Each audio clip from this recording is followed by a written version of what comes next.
네, 오늘 말씀의 제목은 중보자로 인한 예수 그리스도로 인한 우리의 삶의 방법, 태도에 대해서 말씀을 드리겠습니다. 우리가 지금까지 히브리서 공부했는데 여러 가지로 공부하는 중에 가장 많이 시간을 할애한 것 중에 하나가 예수 그리스도가 제사장 되심을 증명하는 것이었습니다. 근데 멜기세덱의 반차를 따른다고 하지만 그 차이를 제가 설명드렸고, 그러게 히브리서는 예수 그리스도를 영원한 대제사장이라고 말씀하십니다. 멜기세덱은 항상 대제사장입니다. 차이가 있다는 것을 분명히 아셔야 되고, 그리고 사람 대제사장들을 매일 제사를 드려야 되기 때문에 매일 제사장으로 그렇게 표현한다고 말씀을 드렸습니다. 그런데 성경은 이렇게 가르쳐주지만 히브리 교인들은 커다란 어려움이 있었습니다. 어떤 어려움이 있었냐면 그들은 사람 대제사장에 의해서 죄 용서받는 것에 아주 익숙해져 있었습니다. 아무런 문제가 없었습니다.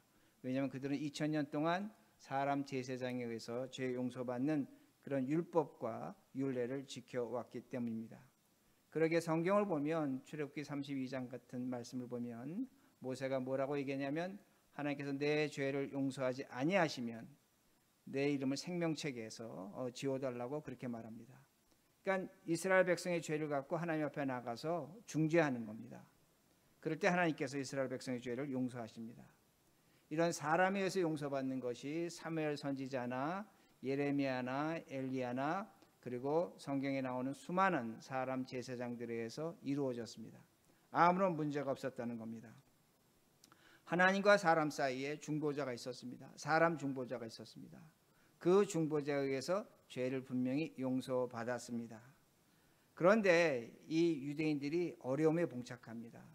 어떤 어려움에 봉착하냐면, 이제는 대제사장이 누구로 나타나냐면 히브리 교인들에게, 초대교회 교인들에게 하나님 예수 그리스도가 나타난다는 겁니다. 예수 그리스도 하나님이 나타난다는 겁니다. 이건 그들에게 심각한 문제가 될 수밖에 없다는 겁니다. 왜 그러냐면 1절에 이렇게 말씀이 나옵니다. 1절에 이제 1절 우리가 읽겠습니다. 제가 읽습니다. 지금 우리가 하는 말의 요점은 이러한 대제사장이 우리에게 있다는 것이라. 그는 하늘에서 지극히 크신 이의 보좌 우편에 앉으셨느니라. 자, 지금 성경이 뭐라고 말씀하고 있냐면, 제사장이 있는데 그 제사장은 하나님 우편에 앉아 있다는 겁니다. 예수 그리스도가 십자가에 죽고 부활하심으로 하나님 우편에 앉아 계신다고 말씀하는데, 제가 여러 차례 설명했지만 하나님 우편에 앉아 있다는 것은 좌편 우편, 우리가 생각하는 그런 우편이 아니라 히브리어적인 의미로 보면 영광의 자리라는 겁니다. 승리의 자리라는 겁니다. 그러니까 예수님이 지금 하나님이라는 걸 강조하는 겁니다. 근데 예수님이 하나님으로서, 사람으로서 우리의 죄를 용서하고 우리의 대제사장이 되셨다는 것은 유대인들에게 정말로 받아들이기 힘든 내용이 됩니다. 왜 받아들이기 힘든 내용이 되냐면, 구약 성경 어디에도 하나님이 대제사장이 되어서 이스라엘 백성의 죄를 용서하신다는 구절은 없다는 겁니다. 지난 2000년 동안 유대인들은 누구에 의해서 죄의 용서를 받았냐면 사람 대제사장에 의해서 용서를 받았는데, 어느 날 갑자기 지금 히브리서 기자는 히브리 교인들에게 뭐라고 얘기하냐면, 하나님 즉 예수 그리스도가 우리의 대제사장이 됐다고 그렇게 말씀하시는 겁니다. 그걸 지금 히브리 교인들이 이해하지 못하는 겁니다. 그런데 지금 우리가 지금까지 성경 공부했지만 사람 제사장은 제가 뭐라고 말씀드릴까? 매일 제사장입니다. 매일 제사장이라는 것은 사람이지만 죄인이라는 겁니다. 약점이 있다는 겁니다. 결점이 있다는 겁니다. 그러게 이스라엘 백성의 죄를 용서하기 위해서 먼저 사람 제사장이 자신의 죄를 용서받고, 그리고 이스라엘 백성의 죄를 용서할 수가 있었습니다. 그런데 지금 하나님께서 이제는 그 제사를 더 이상 받지 않겠다는 겁니다. 이제는 완벽한 제사를 받겠다고 말씀하시는 겁니다. 그러기에 대제사장이 예수 그리스도가 되시는 겁니다. 이걸 히브리서 기자는 지난 시간 동안 쭉 설명해 왔습니다. 그런데 한 가지 더 히브리 교인들에게, 초대 교인들에게 어려움이 있었습니다. 그 어려움은 무엇이냐면 당시의 문화와 습관이었습니다. 이게 왜 어려움을 줬냐면, 여러분 히브리 교인들은 우리가 생각할 때 유대인들이라고 하지만 그들은 이방 민족에 의해서 500년 이상 지배를 받은 사람들입니다. 그러게 히브리 사람들이 히브리어를 썼느냐? 히브리어 쓰지 않았습니다. 기껏 써봐야 아람어를 썼습니다. 아람어 쓰는 사람도 예수님 당시에 극히 적었습니다. 아람어도 히브리어하고 다른 언어가 섞인 언어입니다. 우리가 잘 아는 것처럼 유대인들이지만 그들의 언어는 헬라어였습니다. 성경도 헬라어로 썼습니다. 여러분, 사람이 어떤 언어를 쓴다는 것은 그 언어에 속한 문화와 정신의 지배를 받는다는 겁니다. 그러면 예수님의 제자들 히브리 교인들은 어떤 언어를 썼습니까? 헬라어 썼습니다. 그들은 헬라 정신을 갖고 있었고 헬라 문화 속에 있었고 헬라 철학 속에 있었습니다. 그런데 그들을 가장 지배하는 것, 그 헬라 철학과 문학 속에서 어떤 것이 있었냐면 그리스와 로마 신화가 그들의 삶 속을 지배했다는 겁니다. 당시에는 2000년 전에는 신들의 얘기가 그들의 문화였고 그들의 생각이었다는 겁니다. 그런데 여러분 기억하시겠지만 그리스 로마 신화는 굉장히 유사합니다. 비슷합니다. 그런데 그리스 로마 신화를 보면 거기에 나오는 신들은 우리와 똑같습니다. 죽기도 하고 살기도 합니다. 그 신들 사이에 불안이 있고 부정이 있고 간음이 있고 또한 살인이 있고 음모가 있고 배신이 있고 분노가 있고 죽음이 있었다는 겁니다. 신들의 얘기입니다. 그 신들을 문화 속에 산 것이 당시에 초대교인이었고 히브리 교인들이었다는 것을 우리가 알 수가 있습니다. 그러게 그들은 그 신들을 보고 자란 사람들입니다. 그들의 사상과 철학을 배운 사람들입니다.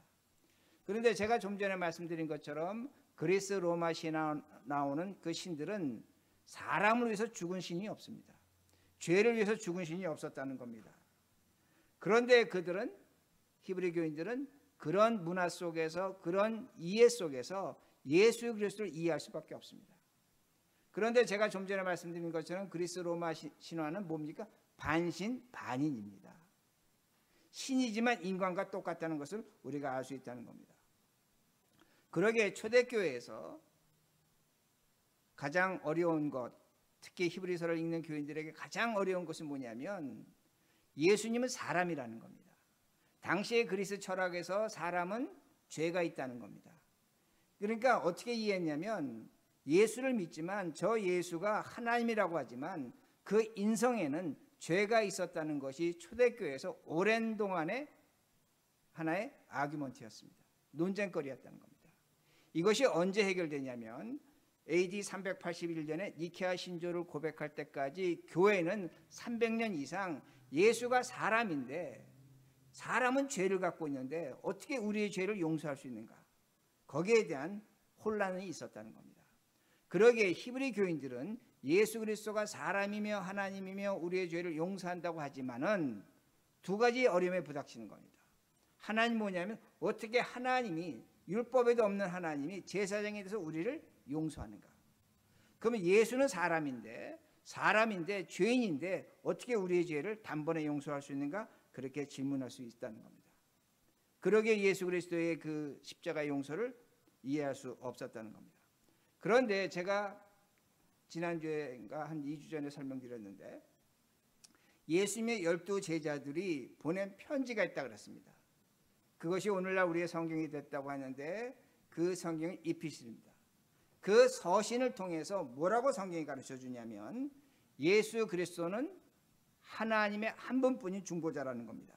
그러게 디모데전서 2장 5절입니다. 우리 이제 성경 제가 읽겠습니다. 여러분 찾지 마시기 바랍니다. 이렇게 성경이 가르쳐 줍니다. 디모데전서 2장 5절 하나님은 한 분이시요 또 하나님과 사람 사이의 중보자도 한 분이시니 곧 사람이신 그리스도 예수라. 자, 하나님은 한 분이시고 하나님과 사람 사이의 중보자도 한 분인데 그 한 분은 사람인데 뭐라고 성경은 말씀하냐면 그리스도 예수라고 하는 겁니다. 그리스도 예수라는 것은 그리스도가 하나님이라는 것을 함축하고 얘기하는 겁니다. 사람이지만 하나님이라는 겁니다. 이걸 초대교회 교인들은 그 서신을 통해서 그 철학적 사상과 또한 그 신화적인 사상 속에서 이것을 믿으려며 믿고 살아왔다는 말씀이 됩니다.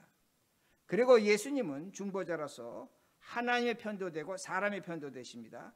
갈라디아서 3장 20절인데 이렇게 말씀합니다. 제가 읽어드립니다. 그 중보자는 한 편만 위한 자가 아니나 하나님은 한 분이시니라. 지금 성경이 가르쳐주는 게 뭐냐면 그 중보자는 한 편만, 하나님만 위한 것이 아니라는 겁니다. 하나님도 위하고 사람도 위한다는 겁니다. 우리 많은 경우에 예수 그리스도가 중보자가 되셨다고 할 때에 하나님을 대신해서 우리를 찾아오셨다고 그렇게 해석합니다. 그건 맞습니다. 그러나 예수님이 중보자가 되신 이유는 우리를 대신해서 우리 편이 되셔서 우리의 것을 하나님께 고백하시는 그 중보자라는 것을 성경은 가르쳐 줍니다. 그러기에 하나님은, 예수 그리스도는 하나님이시면서 사람으로서 우리를 대신하고 동시에 하나님을 대신한다고 성경을 가르쳐 줍니다.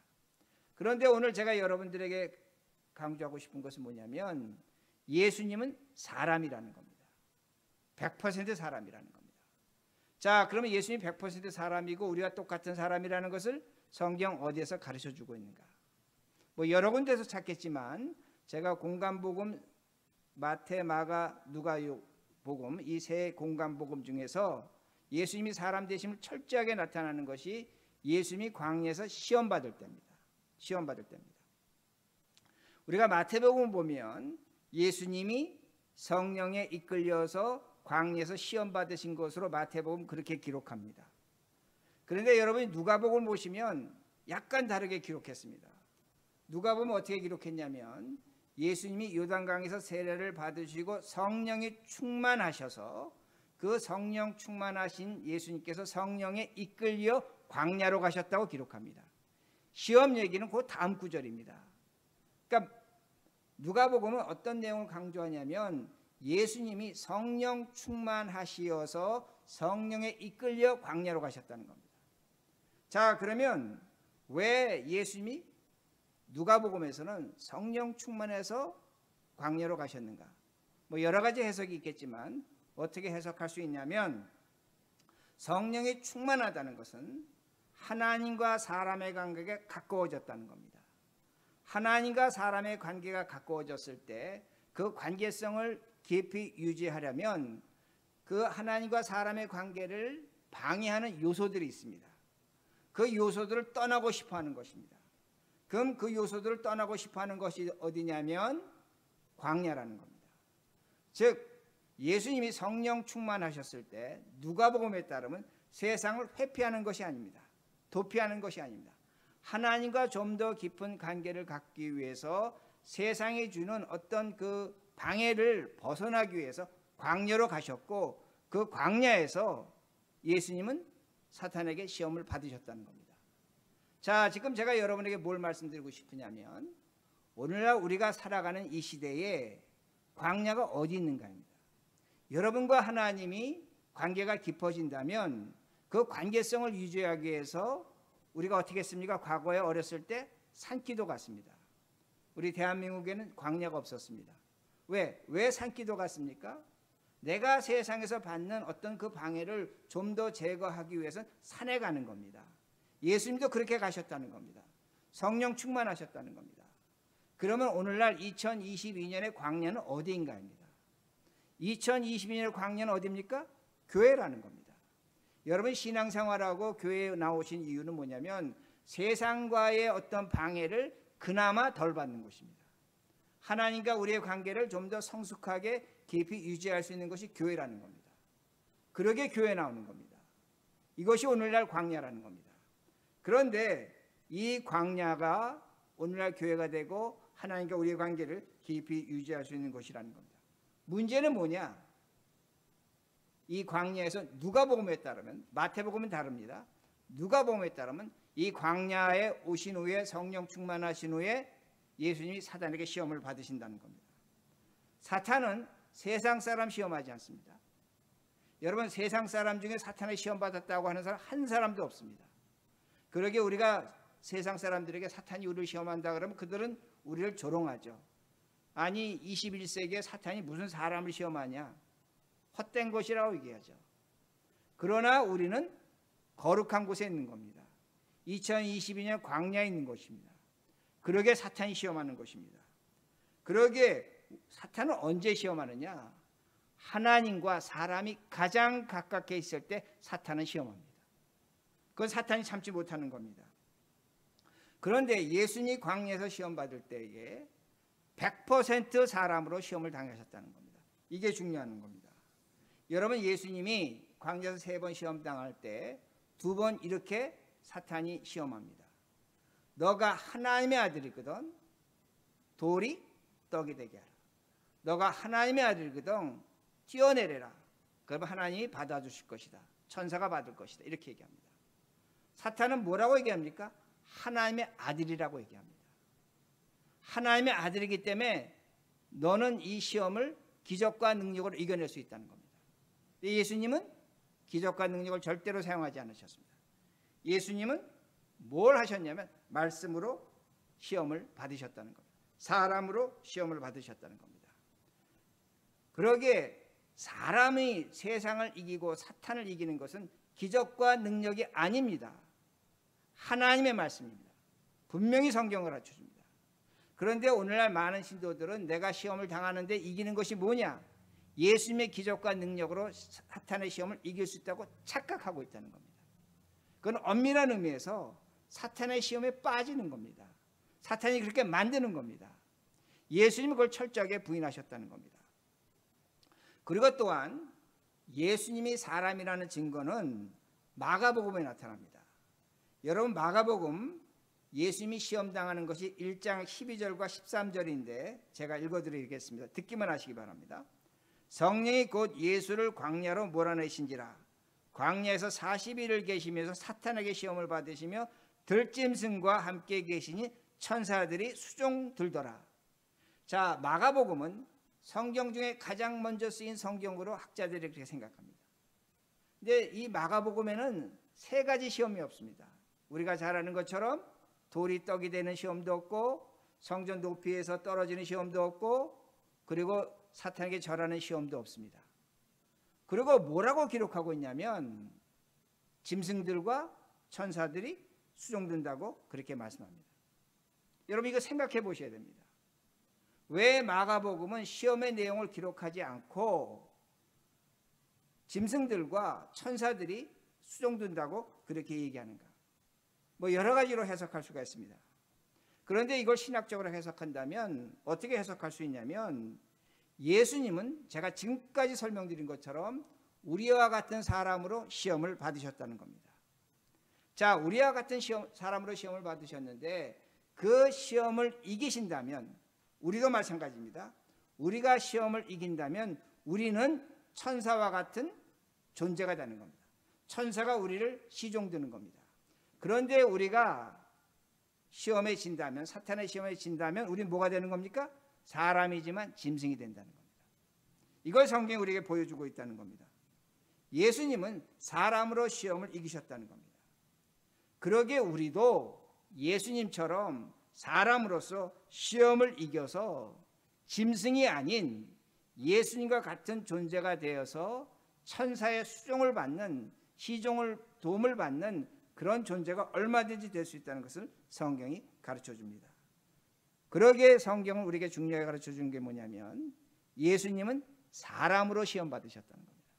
그리고 그 시험 받은 장소가 가장 거룩한 장소, 하나님과 가장 가까운 장소에서 시험을 받으셨다는 겁니다.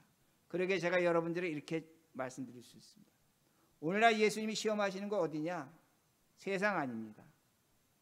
사탄은 세상 시험할 이유도 없고 할 일도 없습니다. 교회입니다.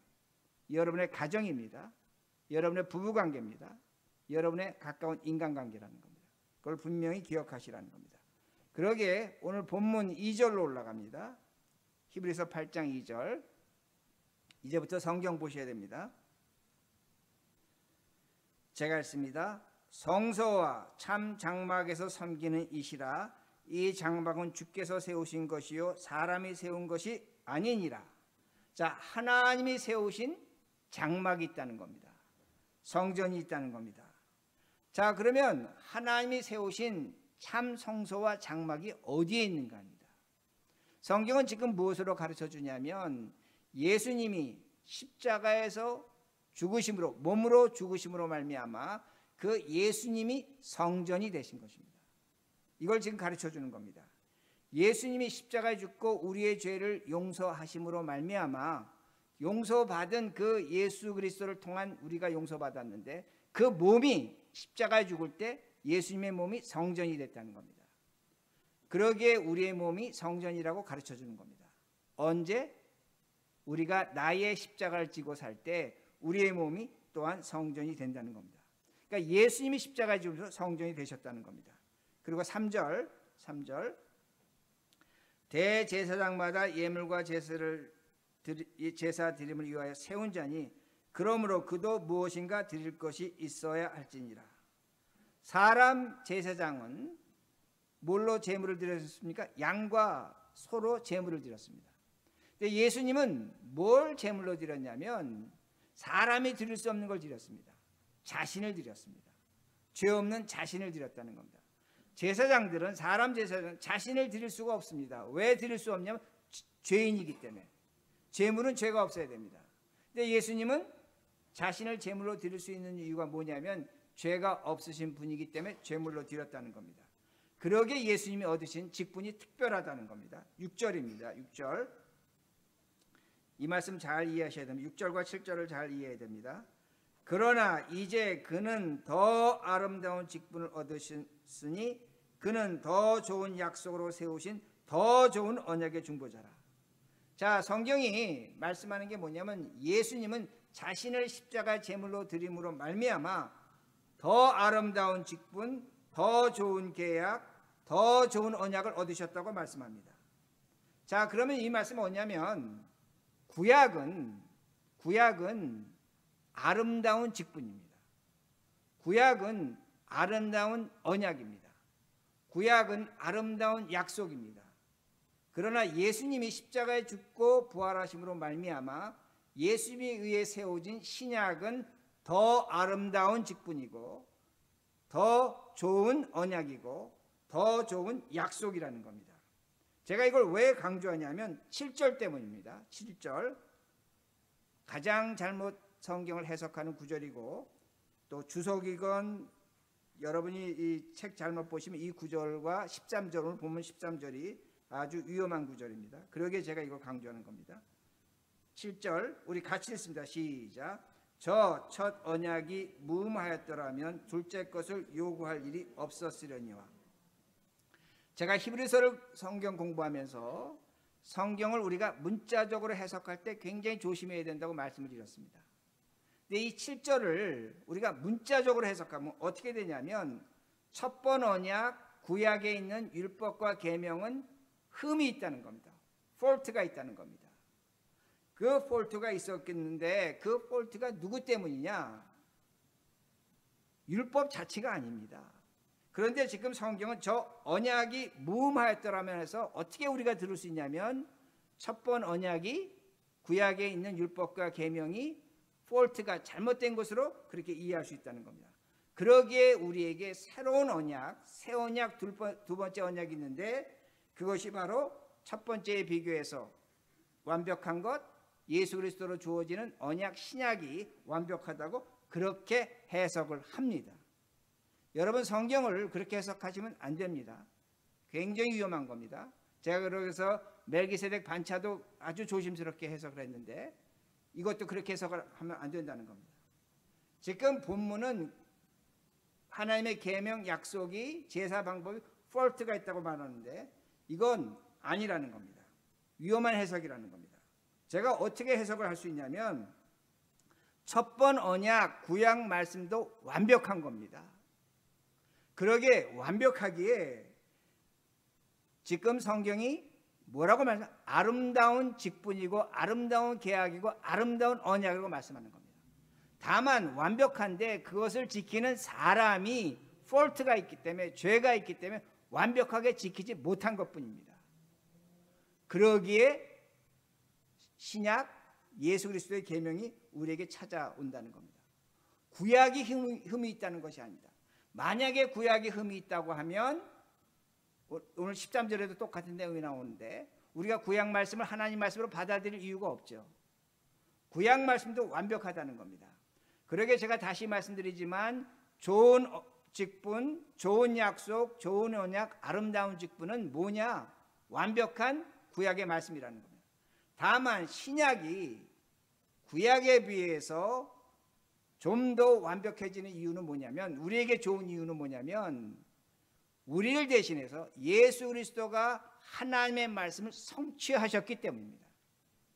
우리의 실력과 우리의 능력으로 율법을 지킨 것이 아니라 예수 그리스도가 그 하나님의 말씀을 십자가에서 성취하셨기 때문에 우리가 그 예수 그리스도를 믿음으로 말미암아 하나님의 말씀을 성취했기 때문에 그것이 우리에게 흠이 없고 완벽한 말씀이 된다는 겁니다. 이해가 되세요? 이해가 되시죠?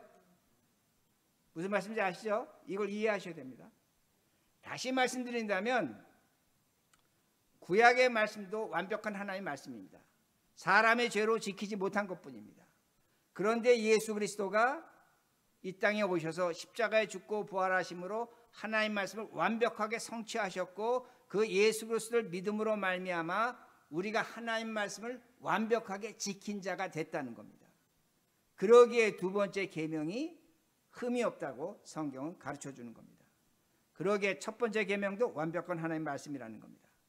그러므로 8절과 12절 말씀은 오늘 성경에 나오는 예레미야서 31장 31절에 34절 말씀인데, 우리 한번 8절부터 12절까지 같이 읽겠습니다. 시작. 그들의 잘못을 지적하여 말씀하시되 주께서 이르시되 볼지어다 날이 이르리니 내가 이스라엘 집과 유다의 집과 더불어 새 언약을 맺으리라. 또 주께서 이르시기를 이 언약은 내가 그들의 열조의 손을 잡고 애굽 땅에서 인도하여 내던 날에 그들과 맺은 언약과 같지 아니하도다. 그들은 내 언약 안에 머물러 있지 아니하므로 내가 그들을 돌보지 아니하였노라. 또 주께서 이르시되 그날 후에 내가 이스라엘 집과 맺을 언약은 이것이니 내 법을 그들의 생각에 두고 그들의 마음에 이것을 기록하리라. 나는 그들에게 하나님이 되고 그들은 내게 백성이 되리라. 또 각각 자기 나라 사람과 각각 자기 형제를 가르쳐 이르기를 주를 알라 하지 아니할 것은 그들이 작은 자로부터 큰 자까지 다 나를 알미라. 내가 그들의 궁의를 긍휼히 여기고 그들의 죄를 다시 기억하지 아니하리라 하셨느니라. 자, 구약 성경에서 예레미야서에서 예수님에 대해서 예언을 한 겁니다. 예언을 한 건데, 모세가 받은 계명과 말씀은 돌판에 새겨져 있는데 하나님께서 우리 마음판에, 우리 생각에 하나님의 말씀을 새겼다는 겁니다. 이 말씀은 뭐냐면, 어떤 의미를 갖냐면 우리의 실력과 우리의 노력으로 구원을 얻는 것이 아니라 하나님이 주신 말씀으로, 하나님이 주신 은혜로, 예수 그리스도로 우리가 구원을 받는다는 것을 분명히 가르쳐 줍니다. 자, 그러므로 우리에게 누가 찾아왔느냐? 우리와 똑같은 사람 예수 그리스도가 우리를 찾아오셨고, 그의 십자가의 죽음과 고난으로 우리가 하나님을 알게 됐다는 겁니다. 그러니까 우리의 실력과 우리의 노력과 우리의 공로가 아니라는 겁니다. 그러기에 성경은 지금 이 본문에서 뭐라고 가르쳐 주냐면, 세상 사람들에게 하나님을 알려줄 필요가 없다는 겁니다. 세상 사람도 장차 세상 사람들도 하나님을 다 알게 될 것이라는 겁니다. 지금도 마찬가지입니다. 지금도 세상 사람들 하나님 다 알고 있습니다. 그런데 지금 이 예화를 들면서, 이 예를 들면서 뭐라고 말씀하면, 왜 그들이 하나님을 믿지 않는가? 세상도 교회가 있다는 거 알고 하나님 있다는 거 알면서 왜 믿지 않는가? 성경은 가르쳐 주는 겁니다. 그들의 마음속에 하나님이 말씀과 언약을 심어두지 않았다는 겁니다. 그들의 생각 속에 그 말씀을 두지 않았다는 겁니다. 있다는 건 압니다. 그러나 믿지 못하는 겁니다. 그러면 우리는 왜 믿는가? 무엇 때문에 믿는가? 하나님께서 그 언약과 말씀을 우리 마음판에, 생각 속에 새겨두셨기 때문에 우리는 하나님을 믿는다는 겁니다. 우리는 예수를 믿는다는 겁니다. 이걸 성경이 우리에게 분명히 가르쳐 줍니다. 그러기에 우리는 구약에 비해서 더 좋은, 더 아름다운 직분과 더 좋은 언약과 계약을 갖고 있다는 겁니다. 그러기에 우리는 어떤 사람이 되어야 되는가? 이것이 오늘 말씀의 결론입니다. 예수는 예수님과 같은 사람이 되어야 된다는 겁니다. 그러니까 사람이 된다는 게 뭔가? 예수님과 같은 사람이 된다는 겁니다. 그러게 제가 좀 전에 말씀드린 것처럼 예수님이 어떻게 시험 받으셨습니까? 성령 충만할 때 시험 받으셨다는 겁니다. 그러니까 우리는 신앙생활하면서 교회 생활하면서 시험 받는 것을 지극히 당연하게 여겨야 된다는 겁니다. 내가 시험 받는데 믿음이 없어서 시험 받는 것도 아니고 부족해서 시험 받는 것이 아니라 하나님과 나의 관계가 밀접해지고 가까워질 때는 사탄은 우리를 시험할 수밖에 없다는 겁니다. 우린 그동안 어떻게 배웠냐면 믿음이 없어서 신앙생활 잘못해서 시험 받는다고 그렇게 생각합니다. 그건 우리 게으름으로 나타나는 현상이지 사탄은 그거 갖고 시험하지 않습니다. 그걸 오히려 내버려 둡니다. 오늘 우리가 신앙생활하면서 어려움 왜 당하느냐? 적어도 사람으로서 어려움 당할 때는 성령 충만할 때 하나님과 관계가 가까워질 때 시험을 당한다는 것을 분명히 기억하셔야 됩니다. 여러분 이런 영적 안목을 가지셔야 된다는 겁니다. 그러기 아주 쉽습니다. 사탄은 세상을 공격하지 않습니다. 세상 내버려둬도 망할 세상입니다. 그러나 교회는 아니라는 겁니다. 우리는 아니라는 겁니다. 그리고 사탄은 우리를 시험할 때마다 어떻게 우리를 시험하냐면 너는 하나님의 아들이라고 얘기합니다. 그러니까 이건 어떤 의미가 되냐면 네가 지금 시험을 당하는데 하나님의 기적과 능력으로 시험을 이기라고 얘기하는 겁니다. 여러분 그럴듯합니다. 하나님의 기적과 능력으로 시험을 이기라고 하는데 여러분 하나님의 기적과 능력으로 세상 시험을 이긴다고 한다면 한 가지 분명한 것이 나타납니다.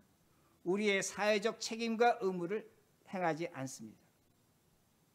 즉 하나님의 기적과 능력으로 시험을 이긴다고 하면 우리는 어떤 것을 도외시하냐면 우리가 갖고 있는 윤리와 도덕성을 포기합니다. 참 이상한 겁니다. 너무나 당연하고 너무나 현실적인 것인데 그걸 무시하고 시험을 이기려고 한다는 말씀이 됩니다. 세상의 책임과 의무를 무시합니다. 그리고 세상에서 고난당하고 고민하고 세상에서 어려움 당하는 것을 수치로 여깁니다. 왜 그렇습니까? 하나님의 아들로 시험 당한다고 생각하기 때문입니다.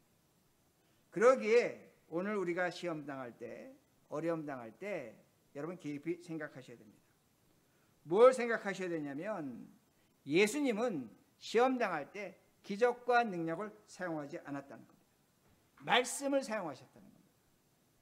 그러게 하나님 말씀을 사용한다는 것은 하나님 말씀을 기억해서 성경 구절 많이 알아서 기억해서 어떨 때마다 그걸 사용하는 것이 아니라 하나님의 말씀이 우리의 신앙의 근본이 되어야 됩니다. 기초가 되어야 됩니다. 윤리가 되어야 됩니다. 도덕성이 되어야 된다는 겁니다. 이렇게 되면 어떤 현상이 나타나냐면 우리가 신앙생활하면서 성공할 수 있습니다. 실패할 수 있습니다. 행복할 수 있습니다. 불행할 수 있습니다. 우리 이런 것에 신경 쓰지 않습니다. 오늘날 우리가 신앙생활하면서 예수 잘 믿으면 성공해야 되고 행복해야 된다는 전제가 붙습니다. 아닙니다. 우리가 정말로 하나님 말씀대로 살아본다면 하나님 말씀에 따라 성공할 수도 있고 실패할 수도 있고 행복할 수도 있고 불행할 수 있습니다. 그러나 중요한 것은 뭐냐면 그 성공과 실패, 행복과 불행 속에서 하나님이 나타나는 겁니다. 예수 그리스도가 나타나는 겁니다. 그것으로 만족하고 그것으로 세상을 이기고 그것으로 우리는 얼마든지 기쁨으로 살아갈 수 있다는 겁니다. 당연하게 살아갈 수 있다는 겁니다. 그러게 말씀을 마칩니다. 우린 사람입니다. 우린 사람입니다. 우린 물론 영적으로 하나님의 아들, 하나님의 자녀가 됩니다. 그러나 우리가 시험에서 세상 시험에서 패배당하면 우리는 제가 좀 전에 설명드린 것처럼 사람에서 짐승처럼 살아가는 겁니다. 그러나 우리가 이 시험을 이긴다면 사람으로 이긴다면 우리는 영적인 존재가 되는 겁니다. 천사가 수종드는 존재가 된다는 겁니다. 그러기에 사람으로서 예수님이 사람 되셨다는 것은 뭘 가르쳐 주냐면 우리가 살아가야 될 사람의 어떤 타이폴로지입니다. 형상이 있다는 겁니다. 그 형상을 따라 사는 겁니다. 이렇게 삶을 사시고 세상을 이기시고 또한 어려움을 이기시는 우리 모두가 되길 바랍니다.